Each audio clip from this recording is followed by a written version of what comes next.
On va commencer ce webinaire donc sur les bonnes questions à se poser avant de démarrer une boutique en ligne, notamment avec un outil qu'on commande à la chambre qui est WooCommerce.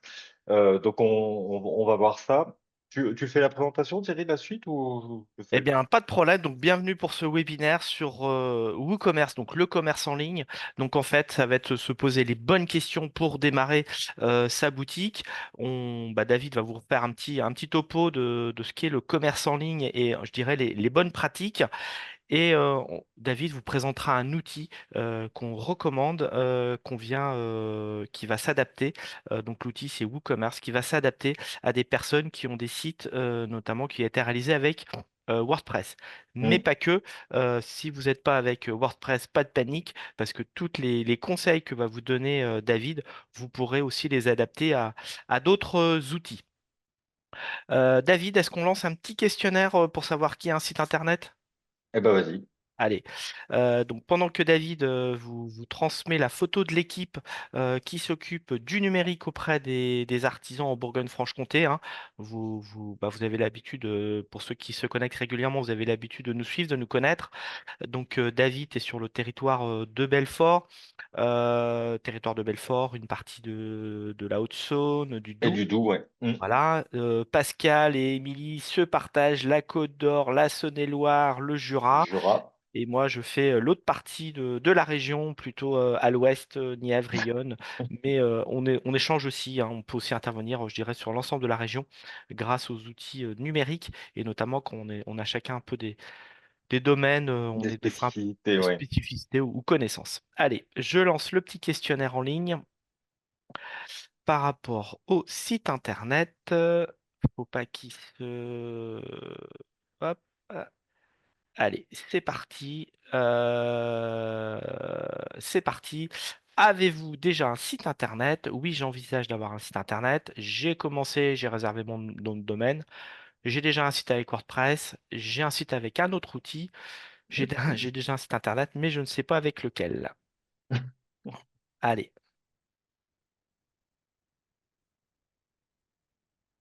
vous êtes très dynamique ce matin. Je vois que ça Ouais, répond ça très bouge. vite. Ça bouge, ça bouge. Bon, Alors, ça va sur le dernier, on n'a pas de réponse. C'est déjà une bonne oui, chose. voilà.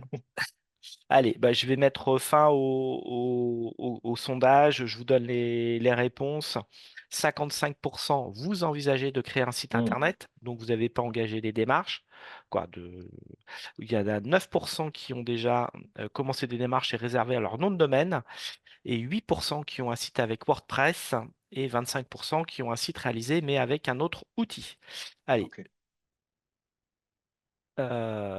hop, et David, je te laisse la main maintenant pour nous présenter, nous faire la présentation et moi je serai Ouais. à la manœuvre pour utiliser, comme vous le connaissez, l'espace QR, questions-réponses ou le chat. Moi je préfère l'espace QR, comme ça on peut vous répondre après a posteriori s'il y a des questions on ne pourrait pas répondre ou qui seraient un peu plus complexes, qui nécessiteraient des recherches de notre part. Allez, c'est à toi David. Merci bien. Alors, donc on va commencer donc cette présentation. Donc effectivement, donc c'est intéressant de ce qu'on vient de voir dans le sondage qu'a lancé Thierry. C'est effectivement on est plutôt en phase de réflexion et de création de site. Donc je dirais que vous êtes au bon endroit et au bon moment.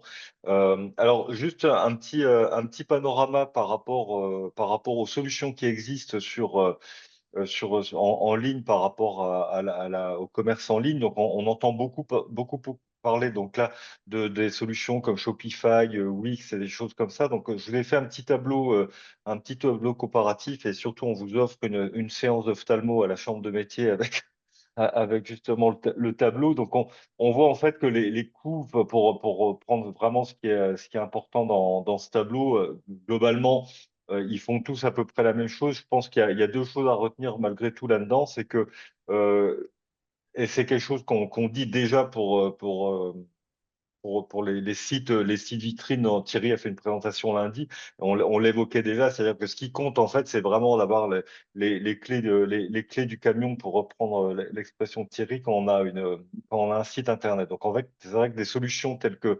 Shopify, Wix, etc., où vous n'êtes pas vraiment, vous n'êtes pas vraiment chez vous, et donc forcément tout ce qui est fonctionnalité, vous n'allez pas forcément non plus avoir l'intégralité des pouvoirs, je dirais, sur la personnalisation, sur la gestion du référencement, etc. Donc, en fait, c'est vraiment quelque chose également à prendre en compte, en dehors même du coût, c'est de se dire qu'est-ce que je vais pouvoir faire, qu'est-ce que je vais pouvoir faire avec mon site, et surtout de manière durable. C'est-à-dire que aujourd'hui, en fait, des solutions telles que Shopify, même si elles ont effectivement comment dire, des fonctionnalités et des personnalisations, eh bien, elles sont quand même limitées. Enfin, vous êtes vous limité par ce que va vous proposer l'outil.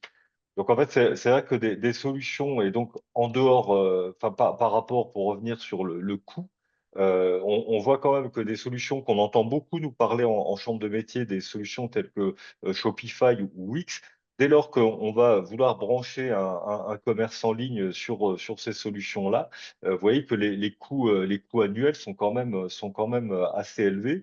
On est voilà, entre 200, allez, on va dire 300 euros par an, entre 300 et 500 euros par an, sans compter qu'à chaque fois, ils rajoutent des frais de transaction. Donc voilà, ça devient, je dirais, une charge fixe. Et à partir de là, bah, dès lors qu'on a cette charge, il va falloir vendre, quoi, en fait. Donc c'est vraiment quelque chose à prendre en compte quand vous allez vouloir démarrer une boutique en ligne, c'est de se dire, voilà, quels sont les coûts alors que j'ai pas encore vendu, quoi. Donc c'est vraiment quelque chose qui est important.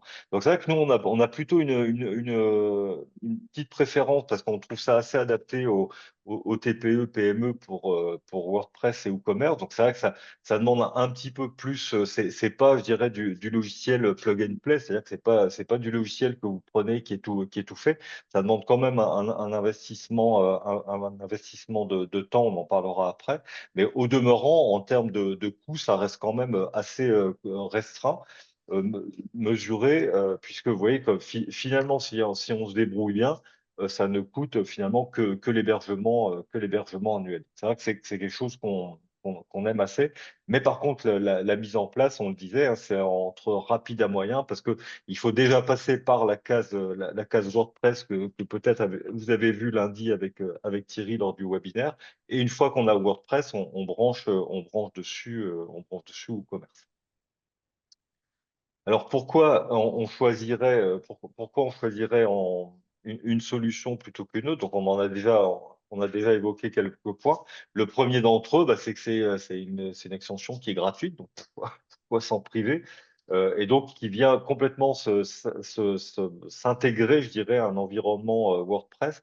Et donc une fois encore, et je redis, ressouligne et re-ressouligne, ça reste quand même quelque chose qui est accessible, et surtout sur lequel vous êtes complètement indépendant, quoi. En fait, nous, c'est vraiment une valeur qui nous est chère en chambre de métier, c'est-à-dire qu'on travaille pour les artisans, les TPE, PME qui ont effectivement créé des entreprises indépendantes. Donc, pourquoi devenir dépendant d'une solution alors qu'on peut être complètement indépendant? Donc voilà, donc en fait, on le disait, il n'y a pas besoin d'un investissement lourd, c'est-à-dire il vous faut simplement l'hébergement, on en parlera plus tard, mais globalement, avec un hébergement, vous démarrez une solution de boutique en ligne. Vous allez pouvoir également vendre des produits qui sont physiques, numériques ou des services, hein, avec une plateforme. C'est-à-dire que cette plateforme de vente en ligne, alors globalement, nous, on sait très bien que les artisans qui nous suivent on vend plutôt des produits, mais globalement, on pourrait imaginer aussi un peu des services. Mais on peut complètement le faire avec cette solution-là. C'est-à-dire que vous êtes complètement libre de vendre ce que vous voulez, et surtout, vous allez pouvoir adapter à tout moment l'outil à votre entreprise. Pareil, donc c'est assez simple là aussi, puisque en fait, en termes d'intégration, il y a des thèmes par milliers qui existent sur la plateforme WordPress, enfin sur le store, on va appeler ça le store WordPress. Et donc à partir de là, vous allez pouvoir forcément trouver quelque chose qui va convenir, qui va convenir à votre entreprise et que vous allez pouvoir personnaliser. Et puis surtout, ensuite, le rechanger. Donc, il n'y a aucun risque, je dirais, que vous retrouviez avec une boutique qui ressemble, une boutique qui ressemble à une autre, hein. Donc, c'est quelque chose quand même qui a souligné. Alors, l'autre question, pardon, en gros, j'ai deux souris sous la main, là, tac. Euh, L'autre question qu'il faut se poser, donc, je vous ai mis une illustration d'un faux départ, c'est que est-ce que j'ai besoin d'un e-commerce maintenant? Donc, c'est une des premières questions qu'il faut se poser. La première des choses, c'est déjà comment dire, de décrypter, d'analyser, de ressentir si vous avez des signaux dans votre vente aujourd'hui qui vous disent, bah ouais, ça serait pas mal. C'est-à-dire que ce que j'ai appelé ici les signaux go, c'est-à-dire que est-ce que vous avez des clients qui vous ont demandé de l'achat en ligne, par exemple, si vous faites des marchés, est-ce que les clients vous dites ou est-ce que vous avez demandé à vos clients que vous voyez, je sais pas, une fois tous les 15 jours sur les marchés ou une fois toutes les semaines, qui auraient besoin de plus? Et donc, la solution, effectivement, ça pourrait être, la réponse pourrait être une boutique en ligne. Est-ce que vous avez déjà des produits qui sont standardisables, donc c'est-à-dire qui peuvent être déjà vendus en ligne? Alors souvent, nous, on a les artisans nous disent, ouais, mais moi, je fais des produits qui sont uniques. Ouais, d'accord, des produits qui sont uniques au moment où vous les faites, mais globalement, on arrive toujours à avoir quelque chose qui est un peu standardisable dans le sens où, voilà, s'il y a peut-être une petite variante d'un produit à un autre, mais globalement, on arrive toujours à avoir un produit qui ressemble. On arrive quand même à avoir des produits qui sont uniques dans la conception, peut-être, mais globalement, on arrive quand même à pouvoir à les standardiser, à les standardiser. Donc ça, c'est quelque chose qui est important de se dire aussi, c'est-à-dire que vous allez pouvoir adapter également vos produits, vos produits, et il faut vraiment se poser la question.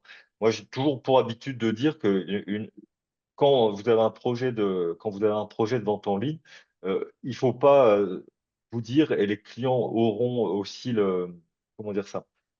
Auront aussi intégré direct que vous n'êtes pas Amazon, hein.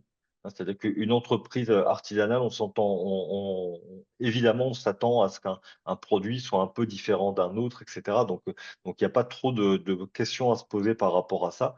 Vous n'allez pas faire du AliExpress ou du Amazon avec des produits par centaines qui vont être exactement les mêmes. Évidemment, il y aura des petites différences d'un produit à un autre. Il suffira simplement de le mentionner sur la fiche produit. Enfin voilà, vous êtes une entreprise artisanale et je dirais il faut le faire valoir par rapport à cette question de produits standardisables. Donc les produits peuvent être vendus en ligne, même s'ils sont des choses, des créations que vous faites. Je pense à des bracelets, ça peut être, je sais pas, des bracelets, des bougies. Enfin, on peut tout imaginer qui puisse être personnalisable. Mais au demeurant, ça reste quand même quelque chose qu'on peut standardiser. Donc, du coup, ça s'intègre complètement dans une boutique en ligne. Il faut se poser aussi la question, et on parlera tout à l'heure de l'aspect réglementaire, des capacités que vous avez à expédier, à retourner. C'est un vrai sujet. Moi, en tant que client, personnellement, en tant que client, ma femme est complètement folle avec ça, mais en tant que client du commerce en ligne, j'aime bien que quand j'ai appuyé sur le bouton payer, ça sonne à la porte pour me dire voilà, c'est livré. Donc il faut se dire que à côté de ça, alors je suis pas un fou furieux non plus, je pense que c'est une attente qu'ont les clients aujourd'hui que d'avoir des livraisons et des capacités à expédier retourner qui soient assez rapides. Donc il faut vraiment aussi l'intégrer je dirais dans vos pratiques commerciales, c'est vraiment quelque chose qui est attendu. Décrypter également les signaux weight, c'est-à-dire que aujourd'hui, si par exemple vous avez des petites marges, parce qu'on va parler des coûts tout à l'heure, vous avez des petites marges de la logistique, on vient d'en parler, si vous n'êtes pas complètement prêt, vous n'avez pas votre offre, vous n'avez pas d'offre vous n'avez pas de photo de produit, vous n'avez pas de demande client, bah, voilà, peut-être qu'il est prudent ici un peu d'attendre et de se dire, bon, bah, j'ai peut-être faire autrement, peut-être susciter un peu le besoin en essayant de voir si ça prend. Mais si vous avez zéro demande, voilà, partez pas là-dedans au risque de vous retrouver comme mon grand moustachu là, de faire un faux départ. Ce que vous pouvez faire peut-être en attendant, c'est essayer autre chose. C'est-à-dire que peut-être que vous allez pouvoir tenter une boutique Facebook ou alors faire du paiement par lien. Ça se fait de plus en plus. Les banques traditionnelles, je dirais, ont un peu rattrapé le retard qu'elles avaient sur ces sujets-là en faisant des paiements par lien. Et nous, typiquement, à la Chambre de métier, c'est quelque chose qu'on a désormais. Quand les artisans nous achètent une prestation, on envoie un lien par paiement et franchement, ça fonctionne super bien. Donc, c'est peut-être quelque chose que vous allez pouvoir tenter avec vos produits, vous savez, ne serait-ce que par les messages, les MP, les messages privés sur vos réseaux, de peut-être tenter un paiement par lien pour essayer de renifler un petit peu le marché, de voir si ça marche. Également, ce que vous pouvez complètement faire, c'est avec un Google ou un Google Forms ou un Tally de tenter un petit sondage auprès de vos clients en disant, tiens, j'envisage de faire un site web à l'échéance 2026. Qu'est-ce que vous en pensez? Est-ce que vous achèteriez en ligne, etc. C'est des questions que vous pouvez poser. Ça va déjà aussi vous donner une direction plutôt que de vous dire, ouais, j'aimerais bien faire comme le concurrent, c'est quand même vachement bien ce qu'il fait. Mais sauf que si vous n'avez pas les clients derrière et que vous investissez, alors on l'a vu tout à l'heure dans la première slide, l'investissement il est minime, mais par contre ce que vous allez investir à coup sûr, c'est du temps. Et donc même si vous investissez peu en termes de moyens, par contre l'investissement temps il va être important lui. Donc il faut vraiment faire attention à ça et pas commencer à gaspiller, j'allais dire à cramer du temps, mais c'est un peu ça quand même, à gaspiller du temps si derrière vous avez personne, quoi. Donc il faut vraiment ça le renifler et il y a que vous qui vous puissiez le faire puisque c'est vous qui connaissez vos clients. Première grande question, enfin première grande question au pluriel, est-ce que vous avez bien défini votre offre et vos produits? C'est-à-dire que ici, ce sont évidemment des questions qui sont essentielles, on en a déjà parlé un tout petit peu, c'est que est-ce que les produits que j'ai aujourd'hui, eh ben, réellement, ils pourraient se vendre en ligne? C'est-à-dire qu'il va falloir se poser les questions de quel type de produit je vais vendre, et puis aussi, est-ce que ce sont des produits simples ou variables? C'est-à-dire, on parlait tout à l'heure des bougies, par exemple, si vous faites des bougies, et bien, par exemple, on pourrait se dire, se simplifier la vie, et bien, plutôt que de faire une bougie qui va être bleue, une bougie qui va être verte, une bougie qui va être rouge, et bien, je vais faire une seule bougie, mais par contre, dedans, je vais faire ce qu'on appelle dans WooCommerce une variation. C'est-à-dire que au lieu d'avoir trois bougies, je vais avoir une bougie, mais avec trois déclinaisons. Et donc, du coup, vous simplifiez un petit peu la vie au niveau de la création de vos fiches produits. C'est le même genre quand on pourrait également avoir plusieurs variations, c'est-à-dire avoir la variation de couleur, mais aussi avoir la variation de taille. C'est-à-dire qu'on pourrait imaginer ici que on va avoir des tailles je sais pas, une bougie qui va faire 10 centimètres, une bougie un peu comme les fringues, en fait, avec le L, XL ou XXL. On pourrait avoir des choses comme ça. L'idée ici, c'est de se simplifier une fois encore la vie au niveau de son catalogue. Donc ça, c'est vraiment quelque chose, des questions faut vraiment se poser. Les questions qu'il faut également se poser, c'est de bien structurer en fait vos produits. C'est-à-dire que il est hors de question que vous puissiez vendre des trucs, enfin des produits qui n'est pas auxquels on n'est pas raccroché une ou plusieurs catégories. Les catégories, on le verra tout à l'heure. Je vais vous faire une petite démo sur une boutique que j'ai créée vite fait pour ce webinaire. L'idée, c'est ici de se dire, je vais pouvoir permettre à mes clients de faciliter leur achat. C'est-à-dire que si le client il veut acheter du bois ou qu'il veut acheter une bougie ou qu'il veut acheter, si on est dans les bougies, il veut acheter des couleurs ou une senteur, enfin voilà, il va falloir un peu organiser tout ça et c'est vraiment à vous de le faire. Donc ici, ça c'est vraiment l'histoire de la catégorie et de la navigation. Pareil, la gestion des stocks, ça c'est des choses qui sont toujours un petit peu complexes dans les entreprises artisanales. C'est-à-dire que est-ce que vous allez faire un stock unique ou alors est-ce que vous allez dédier un stock pour votre vente en ligne? C'est des questions qu'il faut se poser. Et également, se dire de toujours recenser assez loin dans le détail, parce que derrière, il y a des incidences, notamment sur la logistique, sur les dimensions, le poids, etc. C'est vraiment des choses qu'il va falloir insérer également dans vos fiches produits. Parce que tout ça, évidemment, va conditionner l'envoi de vos colis. Le conseil qu'on peut vous donner, c'est de démarrer en version light. C'est-à-dire que n'ayez pas comme objectif de vendre, de mettre en ligne 100%, 100% de vos produits, parce que une fois encore, vous risqueriez de cramer du temps dans ça pour pas forcément le vendre. Donc aujourd'hui, enfin, moi personnellement, je suis persuadé que vous connaissez franchement bien vos clients et vous savez déjà ce que vous vendez de plus. Donc, déjà, commencez par ça. C'est-à-dire que déjà, vous démarrez avec les 10 produits que vous vendez le plus en version physique. Eh bien, mettez-les en ligne. Il y a de fortes chances, évidemment, que ce soit les mêmes. Hein, donc voilà, c'est un petit conseil de démarrer en version light en ayant 5 à 10 produits, vos top produits que vous vendez. Hop. Alors, quel budget et quelles ressources, on en a déjà un petit peu parlé. Donc, en fait, ce qu'il va falloir ici vous dire, c'est qu'avec avec la solution au commerce, finalement, ce que ça vous coûte réellement, c'est l'hébergement.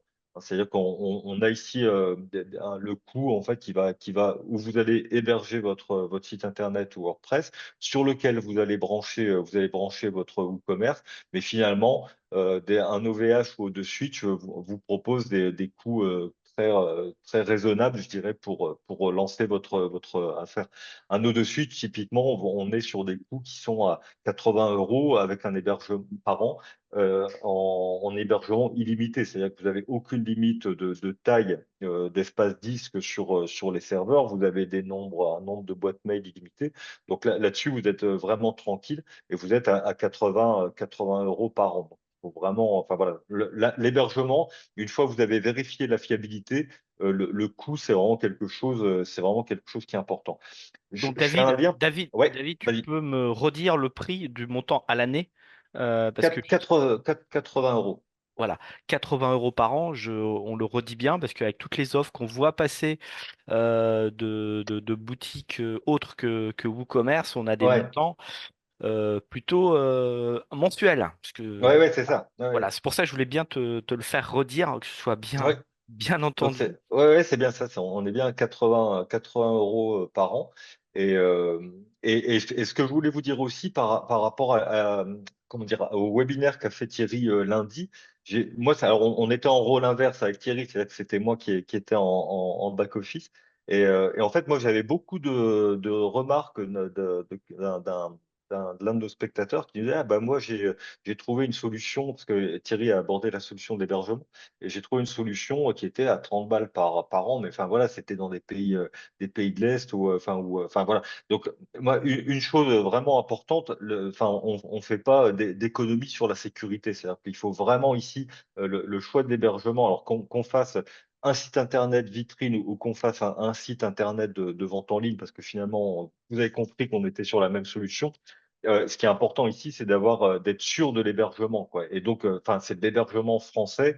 Allez pas nous acheter de l'hébergement dans des pays de l'Est ou aux États-Unis ou des trucs au motif que vous allez gagner 30 balles sur l'année, quoi. Enfin, c'est vraiment trop dangereux de mettre la vitrine de son entreprise ou alors le commerce votre commerce en ligne dans des trucs où vous n'avez pas maîtrisé du tout ce qui est fait de vos données. Donc là, enfin, là, les 80 euros par an en France, enfin voilà, là vous êtes tranquille. Au-dessus, c'est une boîte qui est à Clermont-Ferrand, donc voilà, plus français que ça, on peut pas faire, quoi. Il y avait le Morvan, mais je sais pas si encore s'il y a un hébergement là-bas. Alors, ce qu'il faut par contre prendre en compte, et je vous l'ai déjà dit tout à l'heure, c'est le temps de la création. Ça, c'est vraiment quelque chose qui est important parce qu'on y va ici par plusieurs étages de la fusée. Donc, on a dit, première fusée, c'est ce qu'a présenté Thierry lundi, c'est-à-dire que c'est WordPress. Donc, il vous faudra quand même, et c'est aussi ça qui fait la différence, j'insiste beaucoup là-dessus, par rapport à des Amazon ou des grands standards comme ça de la vente en ligne. Ce qui va faire la différence, c'est que vous êtes artisan, quoi, en fait. Et donc, ça, il faut absolument passer par cette case-là, de présenter l'entreprise, que le client qui va venir sur votre site Internet, il sache bien où il met les pieds. Et donc, moi, je trouve que c'est vraiment quelque chose qui est intéressant de se distinguer complètement des grandes boutiques en ligne en faisant justement valoir que vous êtes une entreprise artisanale, que vous êtes installé en Bourgogne-Franche-Comté, voilà, que les produits que vous faites, eh ben, c'est bien vous qui les faites avec l'atelier. Donc vraiment, il serait dommage vraiment de tout miser uniquement dans votre cas sur la boutique en ligne et complètement occulter la partie artisanale en mettant des photos de l'atelier, des vidéos de la fabrication de vos produits. Enfin voilà, tout ce qu'a dit Thierry lundi sur la partie site vitrine, il faut vraiment, à mon avis, l'intégrer également dans la partie de boutique en ligne. C'est ce qui va vraiment, en fait, valoriser l'image de l'entreprise, l'image de l'entreprise artisanale et qui va donner le petit plus, le petit plus à votre boutique en ligne par rapport à du Darty, Amazon et compagnie. Donc du coup, évidemment, ça demande un petit peu de temps en plus. Et puis aussi, après, eh bien, de prendre le temps d'ajouter les fiches produits, de bien les faire, parce que on le dit tout le temps sur les sites vitrines qu'une page doit contenir 300 mots. Bah, en fait, finalement, une fiche produit, c'est une page avec une photo, quoi, hein, avec une photo de produit.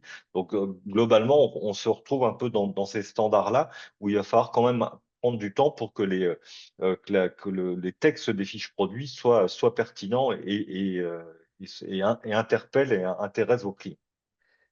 Autre sujet, évidemment, dans le temps de création, ça va être la gestion, c'est-à-dire qu'après, il va falloir suivre vos ventes et voir ce qui se passe, et voilà, suivre tout ce qui se passe sur la boutique.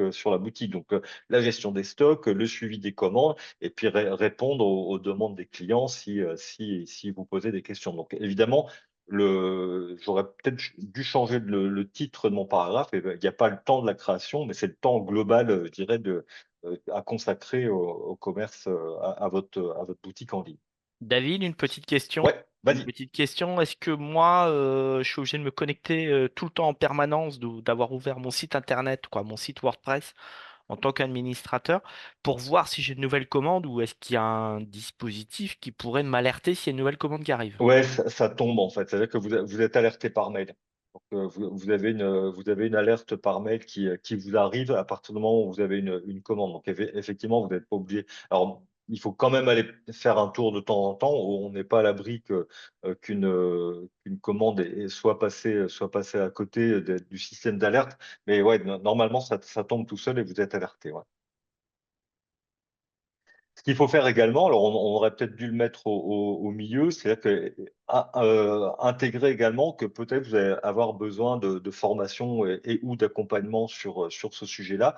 Donc avant, je dirais, de mettre votre boutique en ligne, eh bien, prenez le temps également de vous former. Moi, typiquement, c'est le cas. J'ai une entreprise là sur le pays de Montbéliard qui va switcher. En fait, elle a une boutique et elle va passer une partie de ses produits. C'est parti en ligne et donc je vais lui faire une formation sur mesure pour lui monter, pour l'accompagner à monter son e-commerce. Donc il faut vraiment ça aussi le prendre en compte. Et tu estimes à quel temps entre le moment où j'ai l'idée de faire ma boutique, voilà, ce matin, je me suis dit, tiens, allez, je me lance, il me faudrait un site de e-commerce. Et le moment où ma boutique va être, je dirais, directement opérationnelle, ça se fait en quelques jours ou Non, non, on est quelques plutôt en semaines? mois. On est plutôt en mois. Hein, faut bien penser. C'est un site internet, hein, donc on n'est pas sur du presse-bouton. On n'est pas au-dessus du presse-bouton. Vous avez un truc prêt à l'emploi, donc faut pas négliger le temps qui a passé. Puis on vous mentirait si on vous disait ouais c'est en 15 jours c'est fait. Non, c'est pas 15 jours. Il faut vraiment prendre le temps parce que derrière il faut rédiger les contenus. C'est surtout ça. Hein, c'est aussi je dirais, une contrainte de l'exercice de le faire par soi-même. C'est-à-dire qu'il faut tout faire, quoi. Donc, il faut faire les photos, les retoucher, reprendre les textes. Donc, aujourd'hui, on a des outils géniaux accompagner les entreprises là-dessus. Bah, c'est les IA hein, pour créer des contenus. Enfin, Thierry et moi, on est complètement convaincus de l'outil par rapport à vos pratiques à vous. C'est-à-dire qu'on sait très bien que rédiger des fiches produits ou rédiger des textes pour un site internet, c'est des choses que vous aimez pas faire et que vous savez pas faire forcément. Donc, du coup, les IA sont vraiment une aide hyper importante pour vous faciliter la vie. Et vraiment, à partir de, on peut complètement imaginer dans le cadre dans lequel on est aujourd'hui, se dire, bah, tiens, je donne. Je donne la photo de mon produit à l'IA et je lui demande de me faire le descriptif de la fiche produit et ça va le sortir. Après, évidemment, charge à vous d'améliorer, de remettre ça à votre sauce. Mais je dirais qu'au moins, vous aurez une base qui est attendue par les outils Google pour référencer votre fiche produit. Donc ça c'est vraiment... enfin, moi, j'en suis convaincu, quoi, vraiment. Et on a connu, comme on est des vieux, Thierry et moi, enfin moi encore plus, on a connu justement l'avance, c'est-à-dire qu'on voit bien que les entreprises, moi je sais quand j'accompagnais les entreprises pour faire un site internet, quand je leur disais qu'il fallait 300 mots pour une page, ils s'effondraient, quoi. Et donc, du coup, c'était compliqué pour eux. Et aujourd'hui, ces outils-là, mais c'est trop bien, quoi. C'est vraiment trop bien pour les entreprises. Alors avec Allez, David, les vieux là, les vieux, on est convaincus de l'IA, de l'intelligence artificielle pour faire du contenu. Mais je l'ai dit et David l'a dit, on le redit, ce n'est pas l'IA qui vous fera ouais, 100% du site internet. complètement. Mhm. Malheureusement, on voit des offres passer où on vous propose bons et merveilles en faisant Ouais. bah, avec je reprends tes propos, en faisant du pouce-bouton. Mhm. On est bien d'accord que l'IA va nous aider à certaines étapes de la création de Ouais, mon site complètement. internet. Euh, Tu as parlé de la description des photos, tu as parlé de quoi, de la description des articles, pardon, tu as parlé de la retouche d'image, mais aussi, tu l'as dit tout à l'heure, il y a des éléments très importants et qui des fois prennent du temps de votre côté, c'est comment va se passer le transport, les frais de port, et tout ça, c'est Ouais. des points qui sont très importants à analyser, notamment si vous avez des produits fragiles ou une certaine valeur. Donc tout ça, c'est des questions qui doivent se poser en amont. Et c'est pour ça que David, quand il nous dit c'est une histoire de mois et pas de d'heures, parce qu'il y a tout ce travail en amont qui est très important avant de se lancer même dans WooCommerce, de bien avoir traité en amont, d'avoir fait, on va dire, un cahier des charges, voilà, d'avoir fait un Mhm. cahier des charges de tous les points importants qui vont être nécessaires, les modes de paiement qui seront proposés, tu vas peut-être en parler Ouais. juste après, mais Oui, oui. voilà, c'est de lister tous ces éléments-là. Et après, dès qu'on va se lancer dans la rédaction avec, je dirais, pas n'importe quel outil, mais un outil qui est dédié à du commerce en ligne, on va gagner un temps fou. Sinon, vous allez être bloqué sur pas mal d'étapes. Ah ouais, mais ça, il me manque ça, et je peux pas avancer. Mhm. Ouais, ça se réfléchit vraiment, quoi, en fait, hein. Et c'est vrai ce que dit Thierry est important, le coup d'établir un cahier des charges, puis on en parlera après, de bien réfléchir à ce qui est autour du produit, parce qu'en fait, finalement, le produit, c'est que, enfin, appuyer sur le bouton acheter, c'est la fin. Mais en fait, il y a tout l'amont qu'il faut pas louper non plus, parce que, et donc, ça me donne une transition rêvée hop, pour balancer ma slide suivante, c'est comment on va assurer une expérience client, ça s'appelle comme ça, fluide et pro, quoi. C'est pas se retrouver à un truc où le client, en fait, finalement, il fait son achat en ligne et puis bim, il s'aperçoit une fois qu'il a fait, enfin au moment de payer, que le seul moyen de récupérer le produit qu'il vous a acheté, c'est de venir le chercher à Auxerre, quoi. Alors que moi, je suis dans le territoire de Belfort. Donc, vous voyez, en fait, il faut vraiment, vraiment tout prévoir ces points-là. Donc, en fait, ici, ce qui est important ici, c'est toujours trouver un tunnel de conversion où on va en fait permettre au client de descendre dans un entonnoir et, d'arriver en fait au paiement finalement. Donc en mettant des produits, que ce soit facile à faire, ne pas oublier également alors je sais pas si j'en parle après ou ici, mais tant pis, je vous le dis, aussi de toujours proposer des ventes croisées, c'est-à-dire que de dire, tiens, quand je prends quand j'achète une bougie pour rester dans mon exemple de la bougie, peut-être qu'avec la bougie je peux vendre une petite soucoupe ou je peux vendre un petit truc qui éviterait de souffler de souffler pour ma bougie sur l'éteindre. Il y a un petit machin qu'on met dessus, j'ai oublié le nom parce que j'ai eu le cas pour une entreprise, mais donc c'est pour ça que je sais que ça existe. Qui évite de souffler dessus, donc vous étouffez en fait la bougie. Donc voilà, dans votre dans le parcours client que le client va le faire. Quand il a choisi sa bougie, il rentre pour la bougie et tac, peut-être que vous pouvez lui faire une vente additionnelle en mettant ça. Donc ça, il faut l'intégrer dans le parcours d'achat.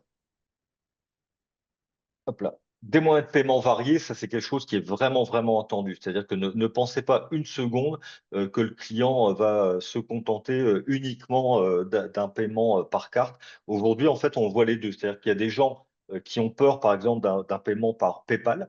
Parce qu'ils disent c'est pas les clients c'est pas je sais pas qui c'est qui est derrière, etc. Et puis à l'inverse vous avez complètement l'inverse donc il y a des gens qui vont ne jurer que par PayPal. Donc en fait, la solution, c'est de proposer un peu tout et donc de proposer du paiement par carte, du paiement par virement, du paiement par PayPal. Et ça, en fait, ça rassure et ça facilite l'achat. Alors sur ce point-là, ce qui est important également, parce que j'ai le truc là avant que mon autre PC tombe en rade, ce qui est important aussi de se dire, c'est que derrière ça, il y a des coûts. C'est-à-dire que les coûts ici par rapport aux moyens de paiement, eh ben, ça va être à vous de les assumer, au moins, au tout du moins, de les répercuter sur le prix de vente. À titre d'exemple, un paiement par PayPal, c'est-à-dire que si vous êtes sans compte PayPal, le client n'a pas de compte PayPal, eh bien, ça vous coûte à vous 1,20% du produit que vous avez vendu, plus un coût de transaction de 35 centimes. Hein, donc ça, c'est à intégrer en fait à chaque fois. C'est-à-dire qu'à chaque fois que vous allez utiliser un intermédiaire comme Stripe, Stripe, c'est un intermédiaire pour les cartes bancaires, eh ben, une carte standard, une carte normale, c'est 1,5% du montant du panier, plus 25 centimes. Donc, vous voyez que à chaque fois que vous allez utiliser un moyen de paiement, alors les cartes bancaires par la banque, c'est pareil, les banques, eux, ils vous prennent soit un montant à la transaction, soit alors ils vous prennent un abonnement mensuel avec les TPE ou paiement en ligne. Donc voilà, donc ça, intégrez quand même bien quand vous allez monter votre boutique en ligne que derrière, vous allez avoir des coûts et ces coûts, il va falloir les répercuter évidemment sur le client et à votre prix de vente. Hein, c'est vraiment quelque chose qui est important. Et sur les moyens de paiement, on pourrait rajouter des virements. Voilà, tu l'as Ouais, noté, tu as les virements ouais. bancaires. On pourrait rajouter les chèques. On peut les mettre au tout début et puis les supprimer après. C'est du Mm. paramétrage, hein. Ouais, complètement. Ça peut être aussi le paiement comptant. C'est-à-dire que Ouais, à la quand je vais à la livraison, ouais. livraison, donc Mm, là, on va se mm, voir en physique. Donc là, bien mm. sûr, il n'y aura plus la livraison qui sera intégrée. Mais vous voyez, ça peut être je dirais, voilà, une fusée à plusieurs étages Ouais, et vous avez la main pour mettre tous ces modes de paiement et vous pouvez les désactiver au bon vouloir de la vie de votre boutique. Et ça, ça va être important. C'est un outil qui est 100% évolutif. ouais. Et paramétrable. Une fois encore, c'est ce qu'on disait tout à l'heure au début de la présentation, c'est que vous êtes complètement indépendant et vous avez complètement la main sur l'outil. Donc, vous gérez absolument cette boutique en définitive, ce point de vente, mais absolument comme vous le voulez. Quelque chose qui est important également, c'est d'avoir des moyens de livraison. C'est-à-dire qu'il faut absolument ici que ce soit clair et net dans l'esprit de vos clients. Où est-ce que vous livrez, quoi? Est-ce que vous livrez uniquement en local? Est-ce que vous livrez en Bourgogne-Franche-Comté ou en France entière ou à l'international? Dans tous les cas, il va falloir de toute façon proposer plusieurs relais. Donc là, c'est pareil. Il y a des solutions, il y a des solutions qui existent. Euh, Notamment, il y en a une qui s'appelle Boxtal, en fait, qui est en fait une plateforme finalement qui vous permet en une seule plateforme de proposer 20 moyens de livraison différents, que ce soit le Mondial Relais, que ce soit du Colissimo, que ce soit enfin voilà, j'ai oublié le Colis 24 ou des choses comme ça. On peut vraiment absolument tout paramétrer. Ce qui est intéressant dans le cas de Boxtal, c'est que parce que finalement chacun des livreurs, on va les appeler comme ça, chacun des livreurs propose des solutions à intégrer directement à WooCommerce, c'est le cas de Mondial Relais, par exemple. Et là, en fait, donc Mondial Relais, eux, ils ont une extension qui est payante pour le coup. Là, ce qui est intéressant avec Boxal, en fait, c'est que ils ont, eux, Boxtal, à négocier les prix avec les différents moyens de livraison. Et en fait, vous, finalement, alors ça vous coûte rien pour le coup. Donc là, finalement, ça se passe entre Boxtal et le livreur. Et vous, par contre, vous avez une solution qui est assez sympa parce que du coup, vous avez tous les moyens de livraison dispo et vous n'êtes pas obligé de paramétrer chaque enfin, chaque livreur dans votre boutique en ligne. Donc ça vous simplifie largement le chemin. Alors, tu peux le repréciser, Tout à fait. David. Boxtal, ça s'écrit bien Boxtal. Tout à fait. Donc Ouais. aujourd'hui, si je veux passer avec Mondial Relais, moi en tant qu'artisan Ouais. qui vend, donc j'ai des frais avec Mondial Relais, je vais avoir des Oui. frais peut-être avec Colissimo, Ouais. avec les différents opérateurs. Là, tu es en train de nous dire que si je travaille avec Boxtal, Hmm. j'aurai pas de frais supplémentaires pour moi en Oui. tant qu'artisan. Ouais. C'est En fait, ça Boxtal, coûte. Oui. voilà, ça me coûte Ça ne zéro, coûte. Ah non, ça coûte pas zéro. Ça coûte quand même le transport. Hein, donc, d'accord? qui normalement est payé par le client. Mhm. Hein. Sur ce point, donc ça coûte quand même quelque chose, mais par contre, c'est toujours, de toute façon, c'est toujours le client qui paye le port par principe. Par contre, ce qui peut être intéressant ici, c'est comme les coûts sont négociés, les coûts de transport sont moins chers avec Boxtal que si vous traitiez en direct qu'avec Mondial Relais ou Colissimo. Ce qui peut être intéressant ici, c'est de s'aligner finalement sur les coûts nationaux de livraison de Mondial Relais Colissimo, mais de les surévaluer un petit peu parce que derrière, vous allez avoir des temps d'emballage, etc. Et donc, ça coûte aussi. Hein, ce temps-là et cette matière première-là d'emballage, elle coûte aussi. Donc, du coup, vous allez pouvoir gratter un petit peu sur les coûts de livraison. Ok, merci. Euh, Pendant que tu reprépares une diapo ou je réponds à une remarque ou pas, ou je réponds pas, Ouais, je fais l'objet d'un commentaire.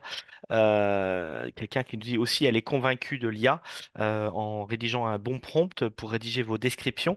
Et surtout, ça va aider aussi au référencement, parce que aussi un point important, bah d'avoir une oui. bonne description de ses produits, de ses fiches produits, ça va aider au référencement. Donc, en s'aidant d'outils qui sont adaptés au marketing digital, qui connaissent bien les règles, on parlait de l'IA, ça va aussi nous aider Mais, indirectement à améliorer le référencement de nos produits, en plus d'avoir une belle description, une bonne description, pour que mes clients comprennent le produit que je vends ou des services que je propose. hmm. Personnellement, je fais pas de différence entre une page de site vitrine et une fiche produit. Pour moi, dans mon esprit, c'est la même chose. C'est-à-dire que j'aurais tendance à dire qu'il faut également retrouver du 300 mots, des rubriques, etc. Parce que Google, finalement, en fait, il passe sur ces pages comme il passerait sur une page de votre descriptif de votre savoir-faire, etc. Donc, pour moi, je mets le même contenu. À mon sens, il me faut la même qualité de contenu sur une fiche produit que sur une page de site vitrine. Tout à fait, hein, vous rajoutez 20 produits dans votre boutique, et ben, informatiquement, ça crée au minimum 20 pages. Et Mhm. il faut avoir un soin très précis sur la qualité des photos, la qualité du texte Ouais. et des informations entre guillemets cachées, les balises cachées qui Mhm. sont nécessaires pour le référencement. Donc c'est un travail très important pour se faire connaître, être trouvé, parce que là, du coup, vous avez encore plus pignon sur le monde entier avec un site internet. Alors, c'est là où on va plus être amis longtemps. Alors On va attends, se- j'avais Ouais, vas-y, j'avais une autre question que je vois vas-y. d'arriver sur les frais.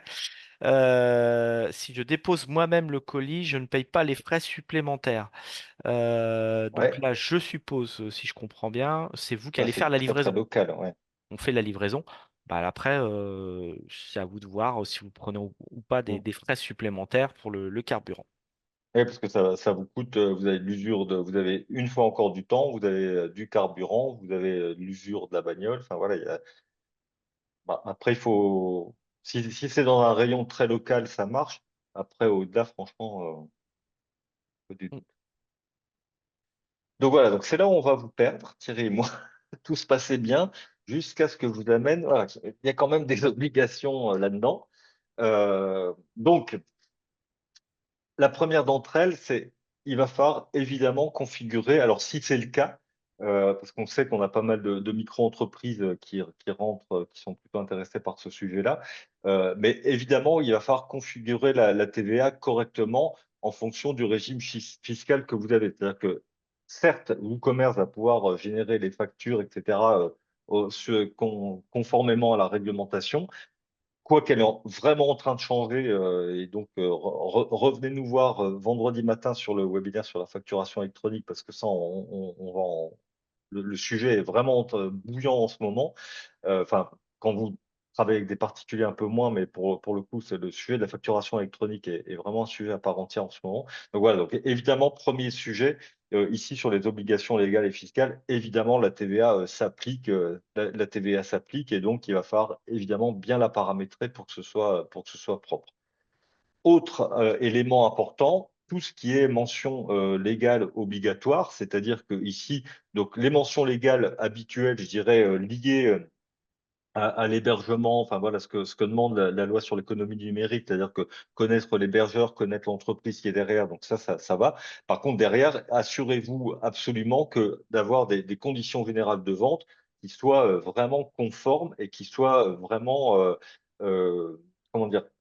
Qui vous correspondent absolument, qui correspondent vraiment à l'entreprise. Parce qu'une fois encore, je répète toujours la même chose, c'est un peu le problème de l'âge, c'est qu'on se répète tout le temps, c'est que, les conditions générales de vente sont vraiment le contrat et on avait eu un webinaire avec, la concurrence répression des fraudes qui nous avait dit cette phrase que jamais j'oublierai, qui est vraiment les conditions générales de vente, c'est vraiment le contrat qui est entre vous et le client et c'est-à-dire que si vous avez, un client un peu retors et qui veut vous embêter et que vous n'avez pas prévu quelque chose dans les conditions générales de vente sur le droit de rétractation, sur les conditions, les modalités de retour et compagnie, que ça part au tribunal.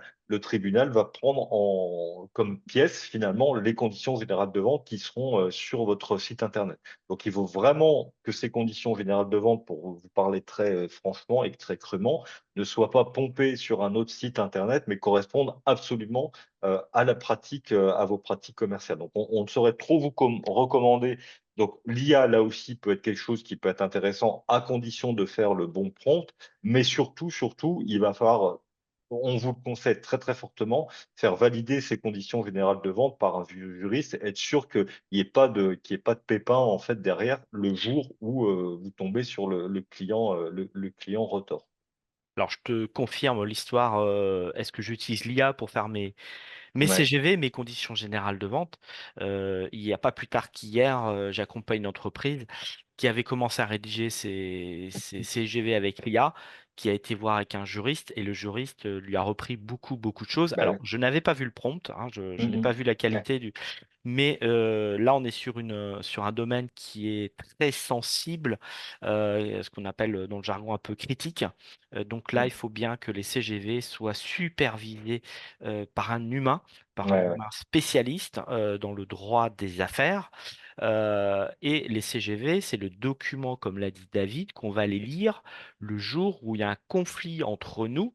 C'est pas quelque chose qui est fait à la légère. Alors, surtout pas le copier-coller d'un autre site, comme j'ai pu le voir Moi plusieurs aussi, fois, hein, aussi. même sans changer le nom, hein, forcément. Sans changer le nom, ah, on a dû voir les Euh, mêmes. donc très attention, et on n'est pas dans le monde des bisounours, donc c'est le document qu'on va lire le jour où il y a un conflit. Donc il faut presque imaginer tout ce qui pourrait nous arriver. Ouais. Droit de rétractation, si vous faites de la pièce unique, pièce personnalisable. David, j'ai bien compris que tu fabriquais des bougies personnalisées avec le prénom.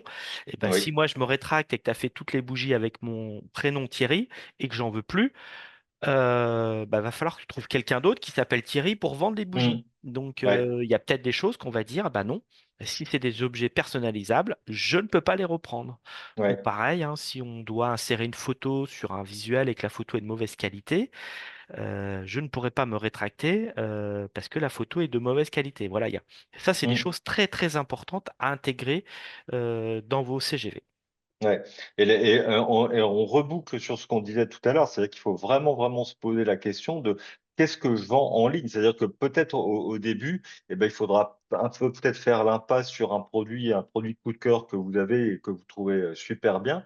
Mais parce que ce produit super bien, peut-être qu'effectivement, il pourra pas se vendre facilement en ligne parce que finalement, c'est trop compliqué de gérer la personnalisation. Voilà, il faut vraiment se poser ces questions-là, quoi, hein. C'est vraiment important. Et donc, effectivement, les CGV, une fois encore, enfin, faut vraiment pas déconner avec ce sujet. Et là, je viens de voir quelque chose arriver dans le chat et je vous en fais part. Faut bien avoir en tête que là, vous avez une vitrine qui a une vue sur le monde et donc vous êtes susceptible d'être contrôlé au même titre qu'un Mm, magasin physique. ouais. Et où là, j'ai quelqu'un qui nous met les fraudes m'ont contrôlé Mm. et m'ont indiqué qu'il était obligatoire d'avoir un médiateur. Ah bah euh, ça, c'est obligatoire et si on n'en a pas, c'est une amende de 1 500 euros. Voilà. le v'là. Il est Voilà, là, et le ben, médiateur. toi, c'était la Merci. transition, La transition. mais on avait aussi des gens qui nous suivent qui sont aussi parfaitement au courant de ces notions purement réglementaires. Ouais. Donc, juste pour boucler sur les mentions illégales, et puis pour dire que là, effectivement, il y a du contrôle qui existe. Moi, j'ai une entreprise sur le Haut-Doubs qui ne vend pas en ligne, mais malgré tout, son site a été contrôlé par la répression des fraudes et a exigé de l'entreprise qu'elle indique de faire un paragraphe dans ses mentions légales sur Blocktel. Alors que Blocktel, vous savez, c'est ce truc enfin, je devrais pas le dire comme ça, mais je le dis, qui ne marche pas pour empêcher que les clients soient contactés. Il n'y avait pas de démarchage actif de l'entreprise, aucun, mais malgré tout, la répression des fraudes a exigé qu'il y ait un passage sur Blocktel, sinon elle sanctionnait. Donc, vous voyez que effectivement, je rejoins complètement l'avis de la personne qui a mis dans le chat. Effectivement, les sites sont visibles et donc et surtout sont vus et lus y compris par les autorités, quoi. Il faut vraiment l'avoir à l'esprit. Donc, dans les petites choses, dans les petites joyeusetés de cette slide, on a effectivement le médiateur de la consommation. Donc ça, c'est pareil, c'est une obligation que vous avez en tant que vendeur en ligne. C'est-à-dire qu'il vous faut absolument indiquer dans vos mentions légales les coordonnées d'un médiateur que vous payez. Alors, j'ai pas réussi à trouver quelque chose de très transparent sur le prix. Je vous ai juste mis un petit QR code que vous pourrez flasher qui va vous envoyer en fait sur une assoce qui rejoint, enfin qui regroupe un peu tous les médiateurs de la consommation. J'ai pas trouvé quelque chose de très clair sur la tarification. Donc c'est pour ça que j'ai préféré pas l'indiquer. Ce qui est important par contre, c'est que un, il y a un coût, c'est vous qui le payez. Deux, euh, en cas de conflit, c'est gratuit pour le client, hein. Donc ça, il faut bien l'intégrer. C'est-à-dire qu'il faut absolument qu'il y ait un médiateur de la consommation et que le client ne le paye pas. C'est-à-dire que, en fait, en cas de conflit, eh bien, on va d'abord saisir. Alors, soit vous arrivez à vous en sortir avec le client, et ce qui, à mon avis, c'est ce qui va évidemment se passer dans la majeure partie des cas. Mais en cas de pépin, évidemment, là, c'est un médiateur qui prend la main pour résoudre le conflit qu'il pourrait y avoir sur la bougie avec l'écriture de Thierry que j'ai pas assez bien soignée. Enfin, voilà, on peut imaginer n'importe quel cas. Tout ça pour vous dire qu'il vous faut un médiateur de la consommation. Il faut indiquer un médiateur de la consommation. Dans le même ordre d'idée, alors c'est un peu plus intégré désormais, mais la protection, la protection et une conformité du RGPD. Donc là, évidemment, il vous faut une politique de confidentialité. Ça rejoint sur ce qu'on disait tout au-dessus sur les mentions légales. Et donc, il va falloir ici que ce soit très très clair au niveau de ce que vous faites des données, à quel but, dans quel but vous utilisez les données. Donc normalement, ici, il n'y a pas d'autre chose à faire que je dirais les échanges de la transaction, liés à la transaction, hein, c'est-à-dire que votre commande est en cours, votre commande est envoyée, etc. Donc là, on va utiliser des données. Mais par contre, peut-être que vous allez pouvoir ou vouloir utiliser des données pour envoyer, on en parlera un peu plus tard, hein, pour envoyer de la newsletter et compagnie. Donc là, à ce moment-là, ben, il va falloir que ce soit très, très clair par rapport à ça et surtout, qu'il y ait un consentement complètement très clair là aussi par rapport que le client donne un consentement complètement éclairé sur cet usage de ces données personnelles, hein. Donc avec les classiques droits d'accès, de modification et de suppression pour vos clients. Donc ça, maintenant, c'est un peu du standard. Mais la tentation est très grande de se dire, le client, il m'a commandé quelque chose, j'ai son adresse mail, donc du coup, je vais pouvoir bombarder du mail toutes les semaines ou tous les mois. Non, ça ne se fait pas comme ça. Il faut absolument que vous ayez le consentement et ou être sûr que le client ait bien lu la politique de confidentialité dans laquelle c'est indiqué que l'utilisation du mail peut être utilisée. Ça, il faut vraiment faire très attention à ça. Dans les obligations, alors je dirais, j'ai mis dans les obligations légales et fiscales, c'est pas, ça rentre pas vraiment dedans, mais je l'ai mis quand même parce que pour moi, c'est vraiment quelque chose qui est vraiment fondamental. C'est-à-dire que évidemment, il va falloir mettre, c'est une obligation, je dirais, on pourrait dire morale que vous avez, mais surtout pour vous, de mettre en place là aussi des sauvegardes automatiques. C'est-à-dire qu'il faut vraiment prendre soin de ce site internet en ayant toujours le souci que vos données soient sécurisées, que vous ayez des sauvegardes. Donc, WordPress, pour le coup, met suffisamment d'outils en place pour vous permettre d'arriver à ce truc-là. Ce qu'on dit tout le temps, la règle à retenir, c'est la règle des 3-2-1 hein, sur la sauvegarde. C'est il vous faut 3 sauvegardes différentes, donc enfin, il vous faut 3 sauvegardes au total, 2 sur 2 supports différents, et puis un jeu de données à l'extérieur que vous mettez sur un cloud, un Google Drive, enfin n'importe où. Mais il vous faut vraiment avoir ces 3 jeux de sauvegarde. Donc voilà, la règle des 3-2-1, elle s'applique encore plus évidemment quand on est sur une boutique, parce qu'il n'y a pas que les produits que vous allez faire, mais il y aura aussi tout l'historique l'historique des commandes de vos clients. Évidemment, on est sur un outil en ligne, hein, WordPress. Donc, évidemment, des mots de passe compliqués, des noms d'utilisateurs également compliqués. C'est-à-dire, vous contentez pas d'un admin maboutique.com ou d'un admin ou un truc comme ça. Il faut vraiment, la sécurité, elle commence dès le nom d'utilisateur. Donc, vous mettez vraiment quelque chose de compliqué à ce niveau-là et aussi renforcé par un mot de passe, là aussi compliqué robuste pour sécuriser ensemble et dans la mesure du possible, évidemment, le mot de passe, vous changez de manière régulière. Des plugins de sécurité qui peuvent être aussi, vous permettre d'ajouter de la sécurité en plus, même si voilà, vous prenez un hébergement qui est fiable, normalement ça se passe bien, mais au demeurant, vous pouvez quand même vous assurer que votre site est bien sécurisé. C'est vraiment important. Deux petits compléments sur cette Hop là. diapo. Hop, on Ouais. revient sur le médiateur. Le médiateur, vous pouvez aussi faire appel à vos syndicats professionnels, vos organisations professionnelles qui peuvent aussi vous accompagner, vous proposer des solutions de médiation. Il y a aussi quelqu'un qui nous passe l'information, qui est aussi la Fédération nationale des Ouais, auto-entrepreneurs, ouais, pardon, exact. la FNAE, qui peut aussi proposer des choses intéressantes à des prix abordables. Ouais, Et ouais, je je, l'avais re- vu ça. Mm. et je reviens aussi sur la sécurité. Un petit complément de ce qu'a dit David. On va installer des choses sur WordPress, sur WooCommerce ou même d'autres outils. Pensez à faire aussi les mises à jour Mm. des extensions, Absolument. des choses comme ça, qui permettent d'avoir les dernières versions en termes de sécurité. Donc, faire mettre à jour ces outils numériques, c'est aussi une démarche, je classe aussi dans les actions prioritaires.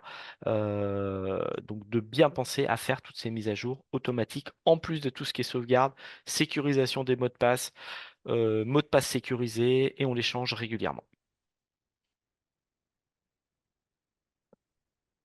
Avant, on a Allez, perdu personne. On a non, perdu non, c'est personne bon. malgré la slide pas rigolote.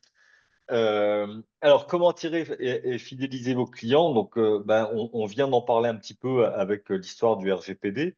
La première des choses, effectivement, à partir du moment où vous avez le consentement de vos clients, eh bien, vous allez pouvoir ici envoyer des mails, enfin voilà, contacter par les réseaux sociaux. La presse locale, c'est toujours quelque chose qui est intéressant à solliciter quand vous êtes, imaginez que vous êtes dans un petit village, dans un petit village de Haute-Saône ou ailleurs en Saône-et-Loire, voilà, vous êtes dans un petit village, ça peut être aussi une bonne occasion de dire à la presse locale, bah tiens, je suis dans un petit patelin, mais malgré tout, j'ai monté mon commerce en ligne, ça peut vous valoir un article et donc du coup un peu des ventes derrière. Donc c'est des choses qui sont des bonnes pratiques. Les réseaux sociaux, évidemment, bah, il va falloir communiquer dessus. Ça peut être aussi intéressant là-dedans d'imaginer peut-être, pourquoi pas, une campagne de pub, hein, ça peut être le cas donc du SEA cette fois-ci, de faire une petite campagne de référencement payant pour un peu lancer la machine. Et justement, Justement, tu ah bah parlais le du, voilà. tu parlais du référencement. Est-ce que c'est, là, j'en ai une question par rapport à WooCommerce. Ouais. Est-ce que comment intégrer les mots-clés dans WooCommerce?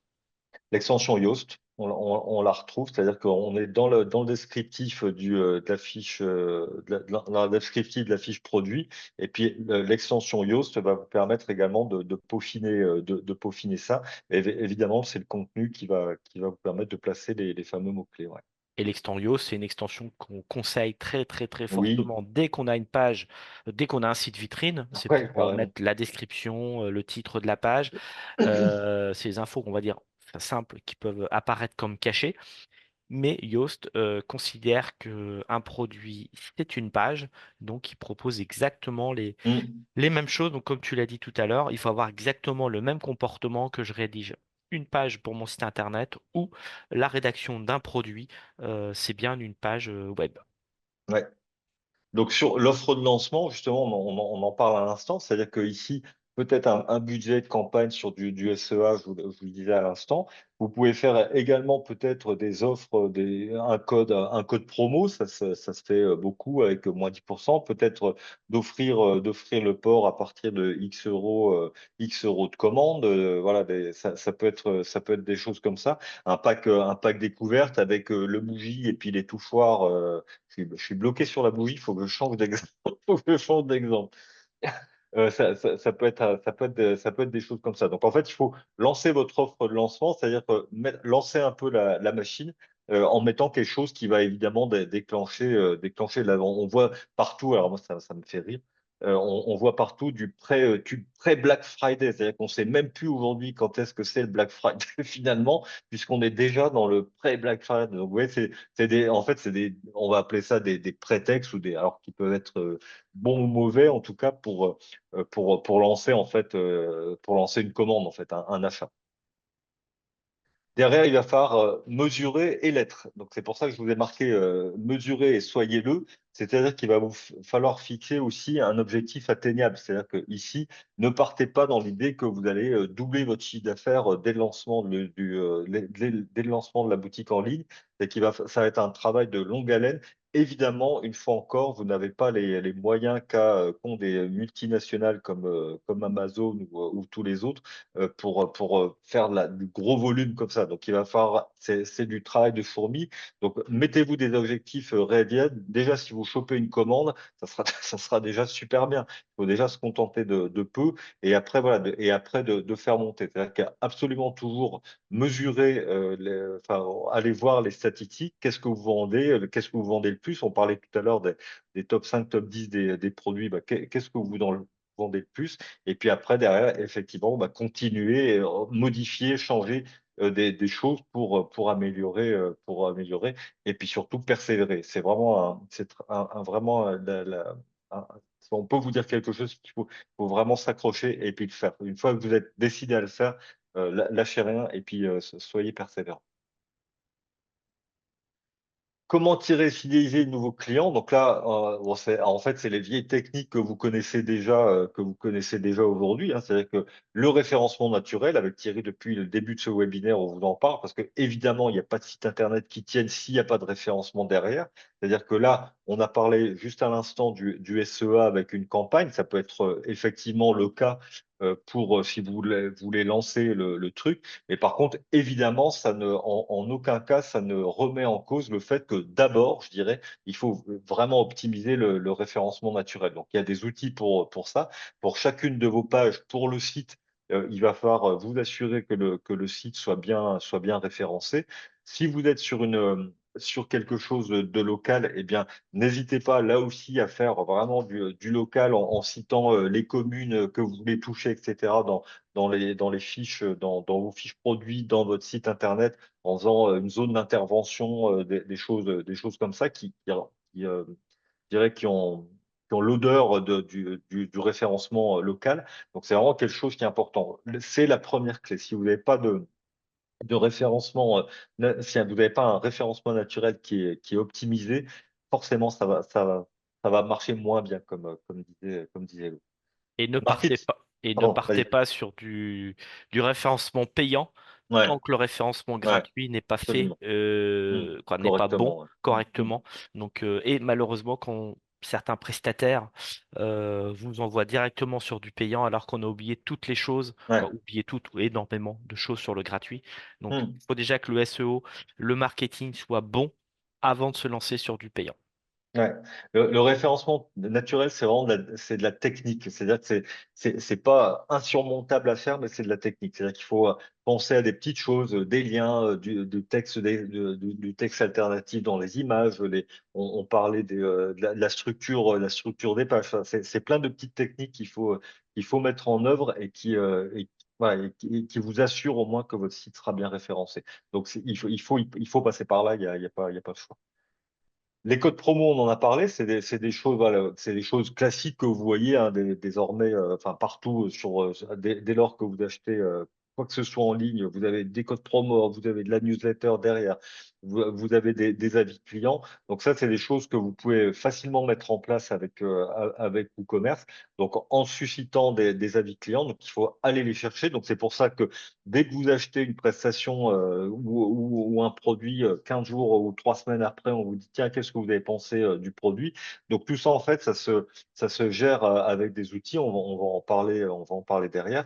Mais il faut le faire aussi. Ça permet en fait de tisser un lien, avec votre client pour pas qu'il vous oublie, c'est-à-dire qu'il vous achète le produit et puis que derrière, il soit en contact de vous jusqu'à la campagne, enfin, jusqu'il retombe sur un flyer ou alors qui retombe sur votre site internet par hasard. Il faut vraiment tisser le lien et créer, je dirais, une habitude. Parce que le service après-vente, ça c'est pareil, c'est quelque chose qu'il faut vraiment, vraiment soigner. Ça peut arriver qu'il y a un blême sur un produit ouais, mais par contre, il faut vraiment que le SAV que vous allez mettre derrière, le service client, il soit vraiment irréprochable.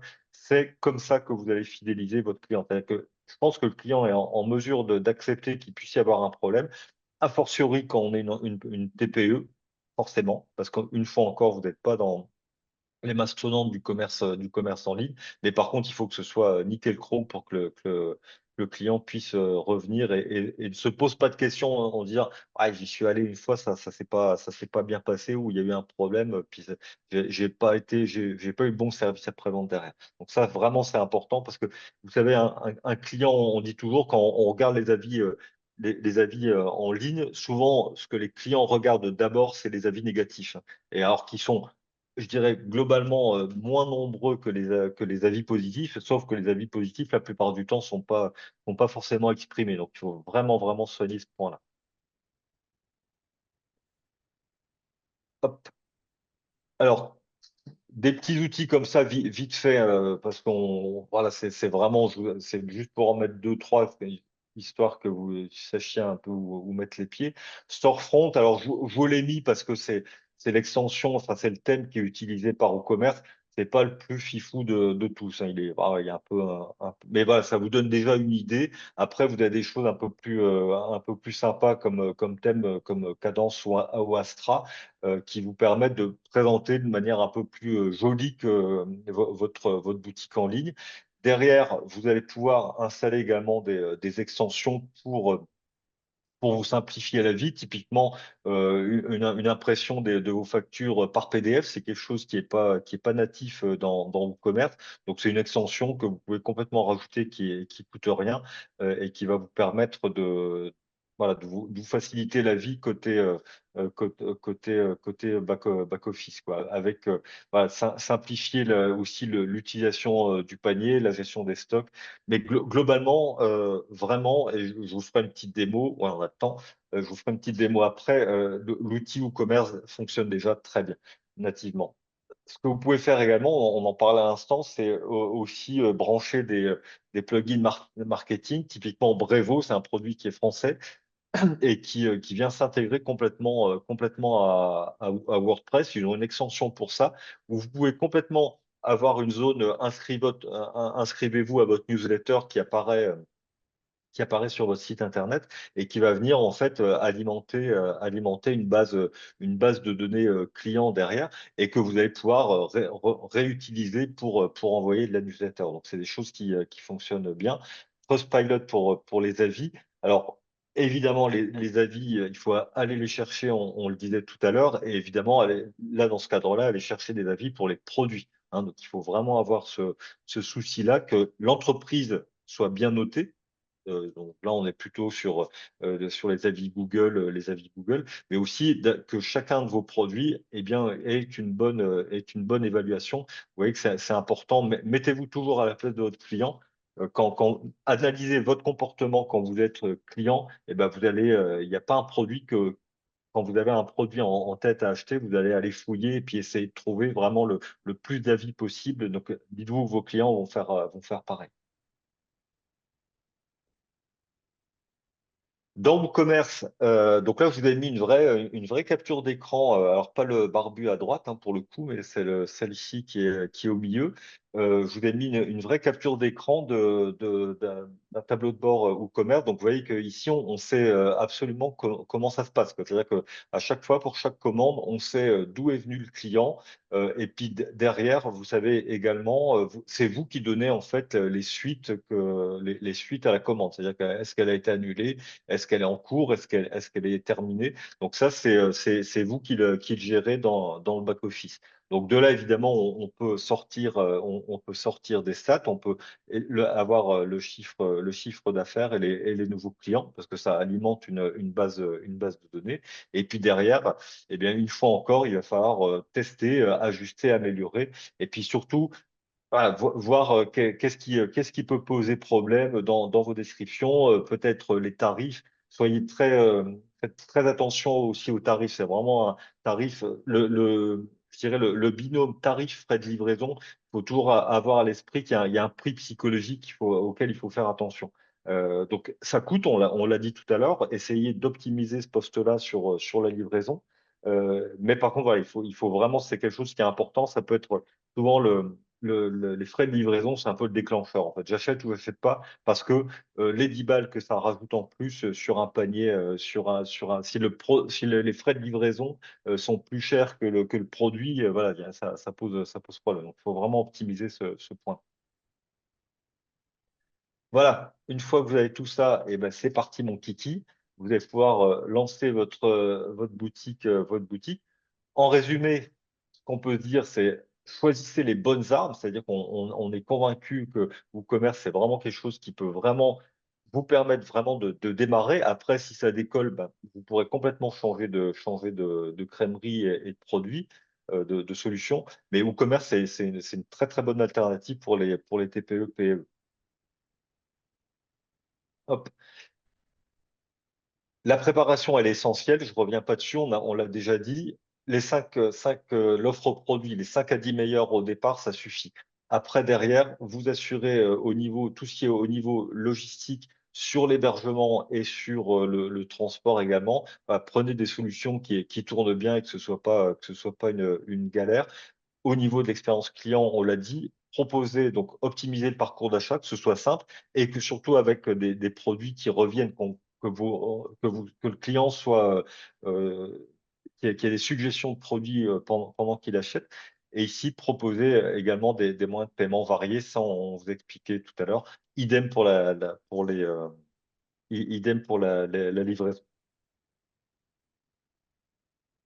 hop, attirer et fidéliser. Donc ça, c'est pareil, on vient d'en parler. Donc les codes promo, le service après-vente, les newsletters. Le SEO, on vous remet pas une couche. Vous avez compris qu'il fallait absolument soigner ça.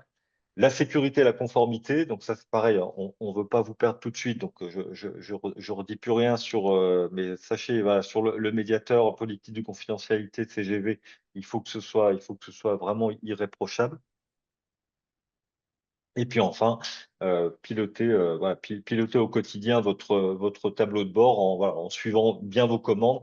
Hors de question d'attendre une semaine pour traiter une commande, vous en doutez bien. Donc, dès que la commande arrive, bim, il faut que ça déclenche une action chez vous. Et puis surtout de voir après, de croiser une fois que vous aurez un peu un peu de vécu, un peu de commande, de voir un peu le comportement client en fonction de ce qu'il commande, hein, et puis d'ajuster. Est-ce qu'on a des questions à ce niveau-là, Thierry? Non, alors non, oui, je vais en avoir une. Je Vas-y. l'avais mis de côté.